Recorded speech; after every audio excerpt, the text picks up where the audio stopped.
Hey there! So cross-stitching is not as popular as you would think, but it's such an amazing craft for various different reasons that no matter if you are a cross-stitcher yourself or if the person you want to get a gift for is, I believe there is something for everyone and from everyone. So there are 3 types of people in the world and it's not supposed to be funny, okay? The first type is people that don't cross-stitch and are not interested in starting. The people that don't cross-stitch but would like to start, or that are crafty in general, so you think they might enjoy it. And people that are already cross-stitchers. And I don't know what category you or the person you want to get a gift for falls into, but because you are watching this, I would assume the first category, so I will start with that. So the cross-stitcher in your life probably already have a lot of floss and Ada and hoops and what have you, so I would aim for something unusual. By the way, the links to all the things will be in the description box below. So back to cross-stitchers. All these things are mostly pretty cheap, so you can get several and just make a nice little set. So what I personally would be amazed by is, first, unusual canvas. Ada comes in various different colors. Most popular is obviously white, but you can find black and blue and pink and really every color, but also more interesting like marble Ada or tie-dye Ada. So the regular colored Ada can be found on Amazon, in stores with like cross-stitching and sewing stuff. I'm not sure what this kind of store is called. And for marble or tie-dye or any like this kind, I would go to Etsy. There is like really, they are so pretty and there's a lot out there, and I happen to have marble Ada and I actually never used it because it's so pretty. I'm afraid of wasting it for a wrong project. But yeah, I was really amazed when I get it. I get it as a gift too, and just from time to time I look at it and I imagine the projects that I will do on it in the future. Another thing is fun floss. So there are like fluorescent, like glow-in-the-dark flosses and metallic and ombre. Personally, I love the ombre the most. It really adds this extra element to a design. But I also use a metallic floss from time to time, and I've never had the glow-in-the-dark one, but I have some projects in mind that would be great. And this is the great thing with like unusual Ada and unusual floss, that you get some ideas, so it really like wakes up your creativity more. And the next thing is a book with patterns. I have 2 and I absolutely love them. Mine happen to be with like funny and offensive patterns because this is what I like to cross stitch the most, but there's a lot out there, so just think of what the person likes to cross stitch or what they like in general, and there's a big probability there is something related to it out there, like a book with patterns related to it. So I've seen books with Disney princesses and with animals and with feministic patterns, and yeah, really a lot out there. Just type a theme and cross stitch book in Amazon or wherever you buy, and there's a big probability you will find what you are looking for. And the next thing is a pretty hoop.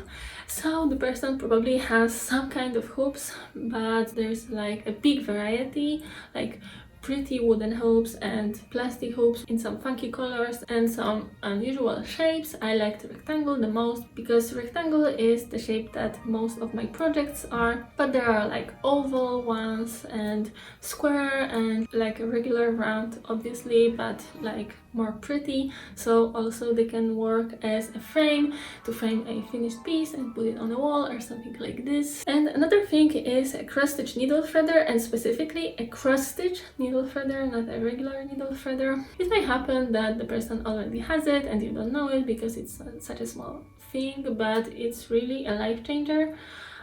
It makes life a lot easier, and it's pretty cheap, so don't worry if you gift it and the person already has it. They will probably appreciate it because they are small, they are easy to lose, so there is no harm in having a spare one. And the last thing is a Floss storage system. So here you should really investigate if the person already used some kind of storage system. If so, then you can buy another unit, because they tend to get too small over time when the Floss collection gets bigger and bigger. If they do use something, then you would want to buy an identical one, so it makes a nice little set. But if they don't use it yet, then just go get a full set, like a box and some bobbins and a floss rewinder. I really believe that when you have a lot of floss, it's a must. It's so good to have it all categorized and sorted and put nicely in a box so you can see it all at once. It makes starting a new project a lot more pleasing, because you just don't have to go through the whole mess of a floss in like one container. And so yeah, that's it. And now another category, people that don't cross stitch yet but would like to start. So obviously I would suggest getting a kit.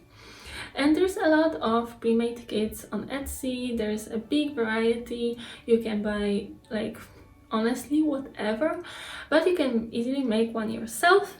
So you can make your own pattern. It's not really hard. I made a video about it, but if you don't feel like making a pattern yourself, like a whole pattern, then you can get a personalized kit from the Folklore company.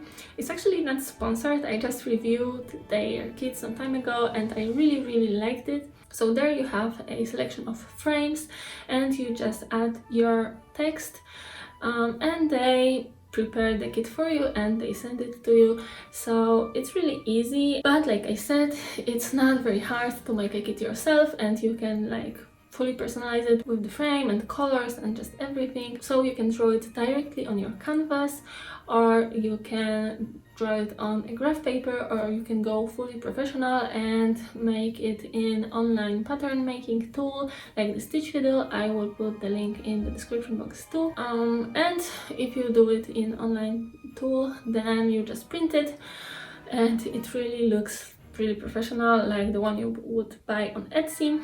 Then you just need to buy supplies. So first, Ada, I would suggest going for the size, at least twice the size of your pattern. So for example, if you have a pattern that is 40 by 30 stitches, then choose an Ada that you want to go for. And for example, if it's 14 count, the most popular, then just divide the size in stitches by 14.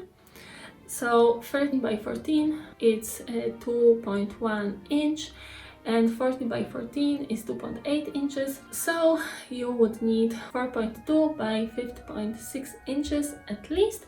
But when you buy a piece of Ada online, then it wouldn't be exactly this size, but just make sure it's at least this size or bigger. And next you will need floss. So I would suggest just getting one full skein of every color in your project. Unless it's a very big project, it will be more than enough. And the last necessary thing is cross stitch needle, but you can go extra. You can buy a hoop or a needle threader or even a frame to frame finished piece once it's done. So you can just, buy everything the person could probably need, and you can pack it nicely, and voila, you have your own DIY kit ready. Also, one more note, if you are making it for a person that has never cross-stitched anything in their life, then maybe a good idea would be to make a selection of very small patterns instead of one big, because it gets a little patience to finish a big piece. So we don't want the person to get discouraged because of how much time it takes, especially because at the beginning it may take a bit more time than when you practice more. So think about what size would be the best, but sometimes a few small size patterns are more fun and better for beginners than one huge pattern. And the last kind of people that don't cross stitch and are not interested in starting, for them I would just cross stitch something myself. It's such an obvious thing to do, but really I think the DIY gifts like this are so nice. You can personalize them. Just don't cross-stitch something like for everyone. Just go really personal and cross-stitch a person's catchphrase or favorite quote or something from a favorite movie.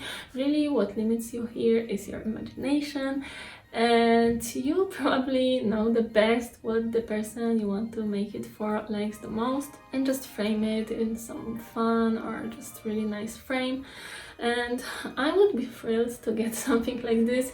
I from time to time cross-stitch something from my friends or family, and they really, I think they love it. Maybe they just pretend for me to feel nice, but I really believe they like it. I always try to think of something, you know, they would really love. And of course, you can make cross-stitch gift tags that I showed in my last video, so check this out. They are not really hard to make or not very time consuming. So I hope you found some ideas here. If so, then make sure to hit the thumbs up and click the subscribe button for more cross-stitch and sewing related content.